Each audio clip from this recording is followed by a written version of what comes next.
Rock 108, Iowa's Pure Rock. Hey, it's Ned hanging out here at Northern Invasion Day 2, and I happened to stumble by someone I hate to make you feel old, man, I've been watching on TV for a very long time and enjoying his music as well, too, and that is Chris Jericho of Fozzy. What's up, man? I've been listening to you on the radio since I was a kid. I don't know, man. It's really cool, man. Is that possible? Yeah, no, it's exciting. It's a great day here at Northern Invasion. And yeah.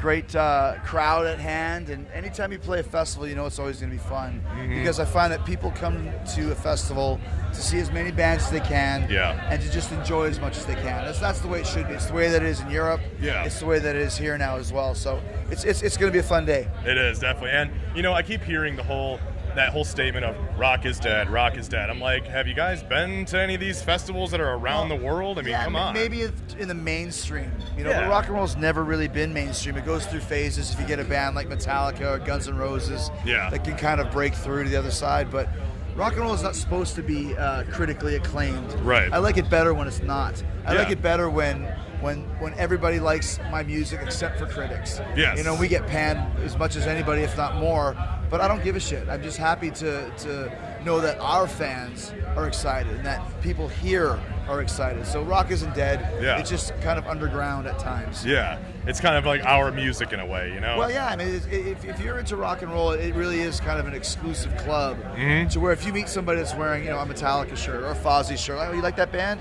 Oh my gosh, so do I. And you kind of instantly become friends.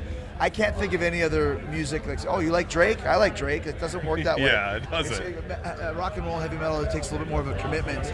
It takes a little bit more of a legacy behind you to really feel it and believe in it. It's very much of a communication. You see, especially when you go to a festival and you see all these people with different rock shirts, like you see someone's like, oh, a Slayer fan or a Fozzy or Kiss or something like that. It's absolutely amazing to see, and you have that connection. I mean, in a way. We were doing a signing today, and there's 500 people coming through, and the one guy I remember is the guy who's wearing a Black Sabbath Heaven and Hell shirt. Yeah. I just saw a nice shirt. Heaven and Hell, even. Yeah, like that's amazing. amazing. The cover of Heaven and Hell. So it's like, oh, that's a cool shirt. And when you get that, it's like that really, it makes you stand out if you're in the know.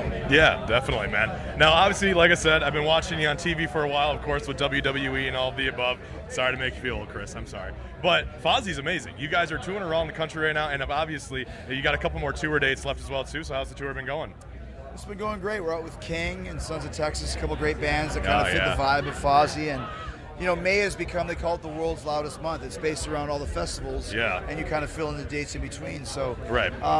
Anytime you can get back on the road, we haven't been on tour since December of 2015. So it's been a while. And now that we're actually out on the road again, it's like literally the putting the band back together. And that to do that, get the guys in the room, and then to have the success of Judas the way it's been, such a huge hit, and having all the fans and the friends of Fozzy be into it, it makes you realize, oh, I missed this. Yeah, no, you see those fans, that connection. Yes. That connection you have. So I got a personal story to kind of talk about. A couple years ago, Rock on the Range, you guys were performing, and Avenged Sevenfold was performing too. Right. And I remember when we were all backstage, you would never remember me, obviously, but you're going to remember the guys from Avenged Sevenfold. What's your connection with Avenged Sevenfold? I mean, you hang out? What's it about? I became an Avenged fan when City of Evil came out, so I liked them. Yeah. And then a good friend of mine, Mike Portnoy, joined Avenged after the Rev passed away.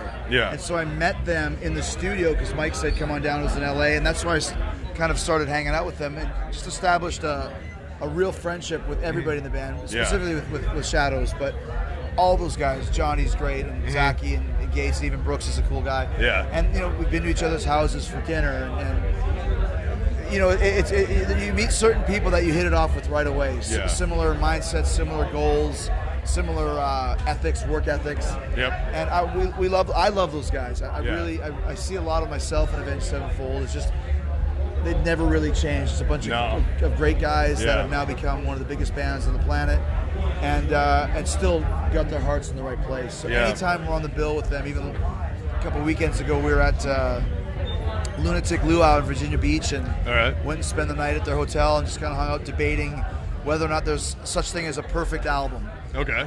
And that was enough for hours of conversation. Yeah, that's true. It just kindred spirits, I guess you'd say. Yeah, I would say so, man. That's always going to be one of my favorite memories because for me, not every day can I go backstage with Avenged Sevenfold, Chris Jericho, and I'll just hang out. Yeah, I'm like, I feel like a rock star right now. That happens. I mean, and and Matt, he sang on our song Sandpaper, which is probably the second biggest song we have besides Judas. Yeah, man. There's a lot of goodwill between our two bands. The only thing we have to do now is actually do a tour together, so hopefully that'll be in the works at some point as well. Awesome, man. Cool. Well, Chris, man, appreciate it. Thank you dude. so much, My man. pleasure, It was a pleasure finally meeting Thank you. you. And, of course, check out Fozzy on tour and check him out at Northern Invasion as well, too. It's Ned for Rock 108. I was Pure Rock.